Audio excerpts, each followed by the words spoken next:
Hey, it's Brian Mertens, and in this video, I'm going to talk about how to never get lost in the woods. For thousands of years, people navigated the wilderness without maps, without compass and GPS. It was just part of everyday normal life. And these days, we have all these technological luxuries for navigation with the help of satellites and smartphones, which is great.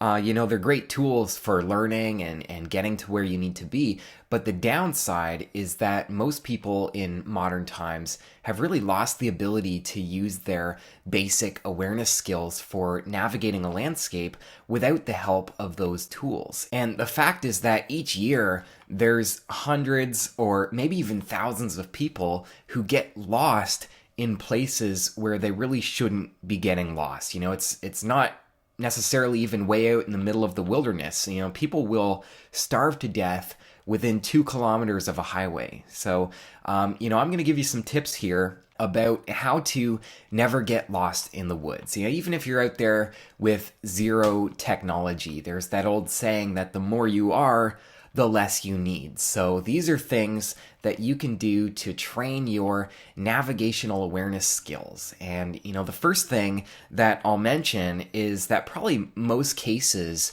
of people who get lost in the wilderness could be easily prevented simply by paying more attention to your surroundings. When you first enter a wilderness landscape, if you're not paying attention to your surroundings and what's happening around you, then you are taking a risk. But, all you really have to do is look around and ask yourself some questions. Where are you? What kind of trees are nearby? Are you on top of a hill? Are you down in a valley? Where's the nearest water?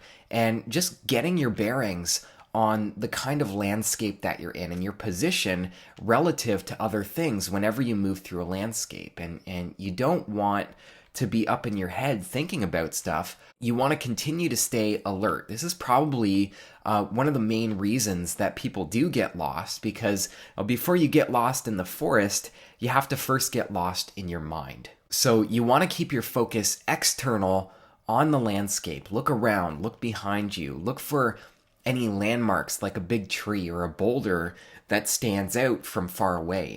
And you can think of this as like training for your navigational awareness. That when I first got interested in taking more extended excursions out in the wilderness, I used to practice walking through the forest and just stopping every few steps and looking around and trying to memorize as many details as I could. And then after walking for a while, I would turn around and try to walk back the exact same route that I came in and, see how many of those same details I could remember on the way out. Now, when you first do this, it's pretty tough. And sometimes I would lose my trail. I'd forget how I got where I was and I'd have to, bushwhack a little bit to find my starting point. But over time, with practice and simulating navigational challenges, it gets to the point where you can walk into the woods and store mental imagery of basically every step that you take, so that if you ever do get a little bit lost, you can simply retrace your steps back to where you started. And you build such strong visual awareness skills that you remember every stick and tree along the path. Now, that alone isn't necessarily going to help you in a really large area of wilderness. It just makes it so that you can easily go off trail and always being able to get back to your starting point. So the next level of navigation is to do basically the exact same thing, but on a much larger scale. And the way that you can do that is by looking at what in your landscape forms a natural barrier. This would be things like, a creek that cuts through and forms a big natural divide, or the obvious edge of a big forest, or highways, mountains, hills, lakes. And the idea is that as long as you don't travel beyond that natural barrier, then you know pretty much where you are and you know how to get back. And by following the creek or, knowing where the highway goes, you can get back to town. So you want to know your landscape on a big picture level and pay attention for any of those little tricks that help you stay in a defined area of space. And as long as you stay within that defined area of space, you know pretty much where you are and you know how to get back. Now, another thing that you can do that will be really helpful with all of this is to create a strong relationship with the movement of the sun and use your knowledge of the sun to always know the four directions. So, in the northern hemisphere, the sun is exactly south at its highest point. In the southern hemisphere, it's directly north. And around the equator, it rises exactly east and sets exactly west. So you can always know your four directions from looking at the sun.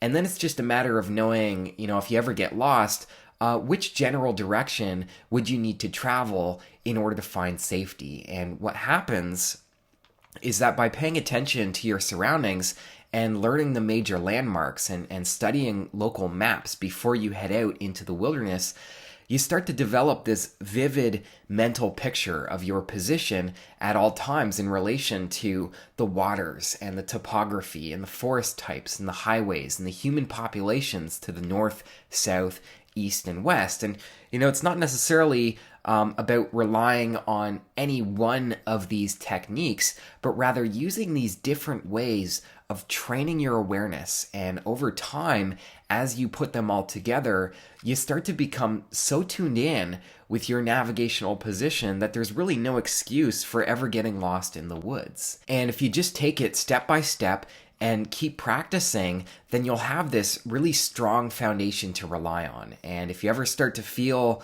panicked, like you've lost your way, just stop, calm yourself, look around, listen, and ask yourself, where are you? Where did you come from? Which direction are you facing? Which direction is the nearest town? Which direction is the nearest highway? And just position yourself in the landscape, and then you'll know how to get out. So, in the comments, what helps you avoid getting lost in the woods? And if you're interested in learning more about landscape analysis and being tuned with the large-scale patterns of a forest, I created a free video training that talks more about some of the common patterns to look for. And so I'll put a link in the description.